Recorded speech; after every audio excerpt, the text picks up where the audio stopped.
Jess says, do you recommend only talking by phone when renegotiating the price, or would there be a place and a time for renegotiating by email? Great question. I do both. It depends on if you have a phone number for the person, and or if you're responsive, they're responsive. I honestly, my first choice is phone because I want to lock it in right there, and I want them to hear me and talk to me because I really think that makes a difference, especially as a woman. It just I don't know why. I mean, you get it. I get a lot more. I just get things done. I'm sure because I'm a woman. I'm calling back. I'm nice. I know what I'm talking about. I also tell them, hey, I'm not an agent or broker. I'm an owner here.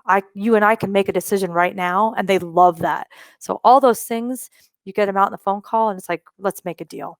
So that's why I do email if I've tried to call them and I get all their voicemails. I'll leave them a voicemail and then I immediately follow up with an email saying, hi, this is Jill. I just left you a voicemail at this number. I'd love to. Here's what I do. My first thing, though, I'd still like to talk to them first. This is good. Is there a time that we can talk? I don't want to put it right out there because it's too easy for them to just go, delete and not understand my reasons why. So I'll say, hey, I'd love to talk to you about the signed purchase agreement you sent back. I have some questions. Kind of leave it at that. So then I can say it over the phone. So then when's the best time to reach you? Is there a better number? And then go from there. Is a great question, Jess.